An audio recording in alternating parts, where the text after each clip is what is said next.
Hello hi అందరికీ నమస్తే నేను మీ లావణ్య వెల్కమ్ టు మన 9 టీవీ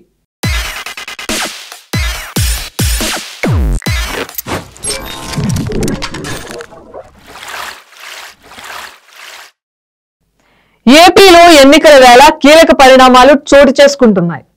టీడీపీ జనసేన పొత్తులో భాగంగా సీట్ల పంపకాలపైన ఒక నిర్ణయానికి వచ్చాయి. వచ్చే వారం అభ్యర్థులను ప్రకటించే అవకాశం ఉంది. ఇదే సమయంలో టీడీపీ నుంచి కొత్త తరం రాజకీయ నేతలు పోటీకి సిద్ధమవుతున్నారు. నారా బ్రాహ్మణి ఈ ఎన్నికల్లో పోటీ చేయనున్నట్లు పార్టీలో ప్రచారం సాగుతోంది. నియోజకవర్గం పైన నిర్ణయం జరిగిందని, ఇక ఈ అంశం పైన కీలక నిర్ణయం వెలువడే అవకాశం ఉందని తెలుస్తోంది. అభ్యర్థుల ఖరారులో ఆచితూచి వ్యవహరిస్తున్నామన్నారు టీడీపీ చీఫ్ చంద్రబాబు. మిత్రపక్షం జనసేనకు 25 నుండి 30 సీట్ల మధ్య ఖరారు చేసే అవకాశం కనిపిస్తోంది. ఈ సమయంలోనే టీడీపీ నుంచి నారా బ్రాహ్మణిని ఎంపీ అభ్యర్థిగా ఎన్నికల బరిలో నిలబెట్టబోతున్నారనే చర్చ పార్టీ సీనియర్లలో మొదలైంది. చంద్రబాబు అరెస్టు సమయంలో భువనేశ్వరి నారా బ్రాహ్మణి ప్రజలతో కలిసి అనేక కార్యక్రమాలు నిర్వహించారు.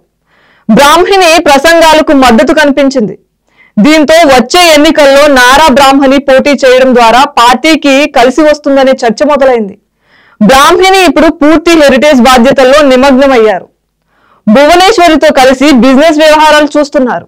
ఈ సమయంలో బ్రాహ్మణి రాజకీయాల్లో పోటీకి ఆసక్తి చూపుతారా అనే వాదన కూడా పార్టీలో ఉంది.